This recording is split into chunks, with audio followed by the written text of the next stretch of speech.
السلام علیکم ناظرین۔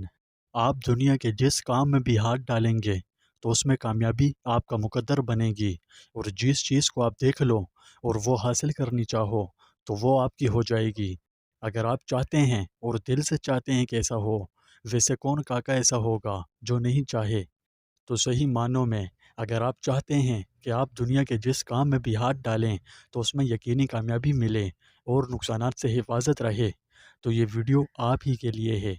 آج کی اس ویڈیو میں آپ کو ہر میدان میں کامیابی سے سرفراز ہونے کا ایک ایسا طاقتور ترین وظیفہ بتاؤں گا جس کی برکت سے کامیابی آپ کا مقدر بن جائے گی۔ اس لیے میں آپ کو ترغیب دیتا ہوں کہ آپ کوئی بھی بڑا کام کرنے سے پہلے، اپنی زندگی کے اہم امور طے کرنے سے پہلے اس ویڈیو میں بیان کردہ وظیفہ لازمی کر لیجئے گا۔ اس کی برکت سے انشاءاللہ اللہ پاک آپ کو اس کام میں ہونے والے بڑے نقصانات سے، جو خدا نخواستہ آپ کو ڈیفالٹ کر دیں، تو اس عمل کی برکت سے ان نقصانات سے محفوظ رکھے گا اور اس میں خوب خیر و برکتیں اور بھلائیاں عطا فرمائے گا۔ پیارے ناظرین، کامیابی ایک ایسے تصور ہے جو مختلف لوگوں کے لیے ان کے مقاصد، اقدار اور صورتحال کے لحاظ سے مختلف ہو سکتی ہے۔ کچھ لوگ کامیابی کو ایک بہترین کیریئر یا زیادہ تنخواہ کا نام سمجھتے ہیں، جبکہ کچھ دوسرے لوگ کامیابی کو اچھے کاروبار اور بہترین لائف سٹائل کا نام دیتے ہیں۔ سب کے الگ الگ نظریات ہیں۔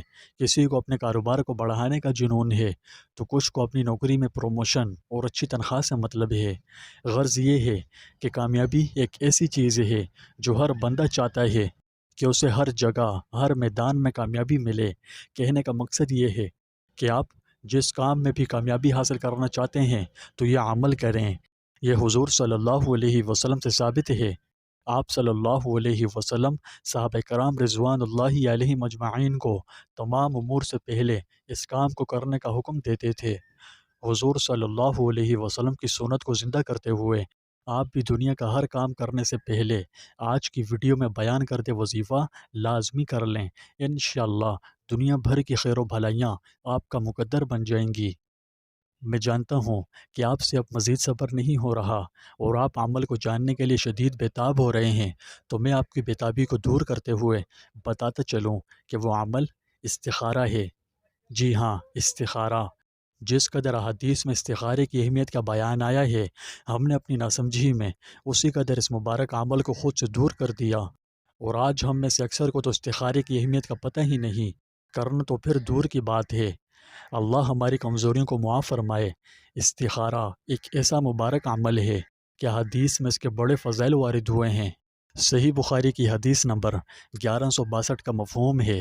حضرت جابر بن عبداللہ رضی اللہ عنہ بیان کرتے ہیں کہ رسول اللہ صلی اللہ علیہ وسلم ہمیں اپنے تمام معاملات میں استخارہ کرنے کی اس طرح تعلیم دیتے تھے جس طرح قرآن مجید کی کوئی صورت سکھلاتے۔ آپ صلی اللہ علیہ وسلم فرماتے کہ جب کوئی اہم معاملہ تمہارے سامنے ہو تو فرض کے علاوہ 2 رکعت نفل پڑھنے کے بعد یہ دعا پڑھے۔ ترجمہ: یا اللہ، میں آپ کے علم سے استخارہ یعنی خیر طلب کرتا ہوں، اور آپ کی قدرت سے طاقت چاہتا ہوں، اور آپ کے فضل عظیم کا سوال کرتا ہوں، کیونکہ آپ قدرت رکھتے ہیں، میں قدرت نہیں رکھتا۔ آپ علم رکھتے ہیں، میں علم نہیں رکھتا۔ بے شک آپ غیب کی باتوں کو خوب جاننے والے ہیں۔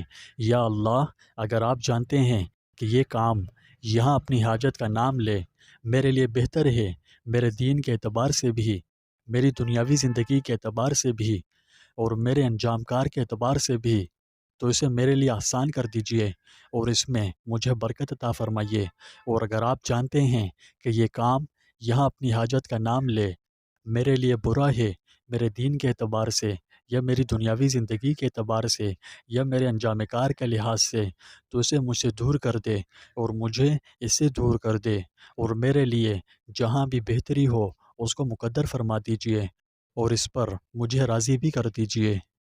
یہاں یہ بات نوٹ کر لیجئے کہ جو لوگ علم العادات کے ذریعے استخارہ کرواتے ہیں تو اس کی شریعت میں کوئی اصل نہیں، یہ بالکل بے بنیاد ہے، اور نہ ہی اس کو شرعاً استخارہ کہنا جائز ہے۔ اکثر لوگ یہ اعتراض کرتے ہیں کہ میں عربی میں قرآنی آیتیں اور دعائیں کیوں نہیں پڑھتا، اس کے پیچھے کیا وجہ ہے؟ تو دیکھیں، اس کے پیچھے صرف یہ وجہ ہے کہ ہر بندے کا اپنا اپنا انداز ہوتا ہے پڑھنے کا، تو میں کسی پر اپنا انداز مسلط نہیں کرنا چاہتا۔ اس لیے جو شخص جس انداز سے پڑھتا ہے تو پڑھ لیا کرے، بس میری یہی احتیاط ہوتی ہے، اس کے علاوہ اور کوئی بات نہیں۔ یہاں آپ کا یہ سوال ہونا چاہیے کہ استخارہ کیسے کرتے ہیں، تو اس کا صحیح طریقہ نوٹ کر لیں۔ سنت استخارہ دیگر سنتوں کی طرح 2 رکعات میں پڑھی جاتی ہے، تو جب آپ استخارہ کرنا چاہیں تو سب سے پہلے اچھی طرح وضو کر لیں، باوضو ہو کر ایک پاک صاف جگہ پر کھڑے ہو کر 2 رکعات نفل استخارے کی نیت سے پڑھیں۔ پہلی رکعت میں سورہ فاتحہ کے بعد سورہ کافرون پڑھیں، دوسری رکعت میں سورہ فاتحہ کے بعد سورہ اخلاص پڑھیں، پھر سلام کے ساتھ نماز ختم کر کے دعا استخارہ یہ جو ڈسپلے پر شو ہو رہی ہے عربی میں پڑھیں، اور تھوڑی دیر پہلے بتائی ہوئی خاص ترکیب کے ساتھ خاص مقام پر اپنی حاجت کا ذکر کریں جس مقصد کے لیے آپ رہنمائی چاہتے ہیں۔ میں دوبارہ تفصیل میں نہیں جاؤں گا کیونکہ ویڈیو طویل ہو رہی ہے، اس لیے اگر آپ نے اس کا صحیح طریقہ نہیں سمجھا تو ویڈیو کو دوبارہ دیکھیں۔ میں نے ہر چیز واضح اور آسان الفاظ میں سمجھائی ہے۔ استخارہ کرنے کے بعد آپ اللہ کی حکمت اور قدرت پر مکمل بھروسہ رکھیں اور اس کے جواب کا انتظار کریں۔ جواب آسانی یا مشکل کے احساس، دروازے کے کھلنے یا بند ہونے یا حالات کی تبدیلی کی صورت میں آ سکتا ہے۔ جب تک صحیح بات معلوم نہ ہو جائے روزانہ کی بنیاد پر استخارہ کرتے رہیں۔ نماز استخارہ ادا کرنے کے بعد پورے دل سے اللہ کی مرضی کے آگے اپنا سر تسلیم خم کر دیں اور اس کی لامحدود حکمت پر بھروسہ رکھیں۔ لیکن پھر بھی آپ نے یہ جاننا ہے کہ کتنے دن استخارہ کریں، تو میں آپ کو یہ تجویز دوں گا کہ بہتر ہے کہ اہم کاموں کے لیے یہ عمل 7 دن تک لازماً کیا جائے، لیکن اگر صحیح بات معلوم نہ ہو رہی ہو تو یہ عمل جاری رکھیں، کیونکہ جب صحابہ کرام بھی استخارہ کرتے تو بسا اوقات مہینہ مہینہ لگ جاتا۔ جیسے حضرت عمر رضی اللہ عنہ ہی کو دیکھ لیجئے، ایک روایت میں آیا ہے کہ سیدنا حضرت عمر بن خطاب رضی اللہ عنہ نے سنن لکھنے کا ارادہ کیا، پھر صحابہ کرام رضوان اللہ علیہ مجمعین سے اس بارے میں فتویٰ لیا تو صحابہ کرام نے مشورہ دیا کہ آپ لکھیں، تاہم عمر رضی اللہ عنہ اسی شش و پنج میں پڑے اور استخارہ کرتے رہے۔ چنانچہ ٹھیک 1 مہینے بعد ایک دن صبح کو اٹھے، اللہ تعالیٰ نے ان کے دل میں پختہ بات ڈال دی اور فرمایا، میں نے سنن کو لکھنا چاہا مگر مجھے ایک قوم یاد آئی جو تم سے پہلے گزری ہے۔ انہوں نے کتاب لکھی، پھر اسی کتاب پر جھکے رہ گئے اور انہوں نے کتاب اللہ کو بالکل چھوڑ دیا۔ بخدا میں کتاب اللہ کے ساتھ کسی چیز کو خلط نہیں کروں گا۔ پیارے ناظرین، یقیناً اس سے آپ کے سوال کا جواب مل گیا ہوگا کہ استخارہ کب تک کرنا چاہیے۔ تو آگے بڑھتے ہیں۔ بعض لوگوں کو استخارے کے بارے میں کچھ غلط فہمیاں لاحق ہوتی ہیں، جیسے کہ بعض سمجھتے ہیں کہ استخارہ صرف شادی کا نام ہے۔ یہ درست نہیں۔ میرا مطلب شادی کے لیے بھی کیا جاتا ہے، مگر صرف شادی کے ساتھ ہی مخصوص نہیں ہے، بلکہ استخارہ کسی بھی معاملے کے لیے کیا جا سکتا ہے جب تک کہ یہ جائز ہو۔ اگر کوئی شخص نماز، روزہ، زکوٰۃ اور اسی طرح دیگر عبادات وغیرہ کے لیے استخارہ کرے تو یہ استخارہ نہیں، استخارے کا مذاق ہے۔ ایسا کرنا سخت برا عمل ہے، اس سے پرہیز کرنا چاہیے۔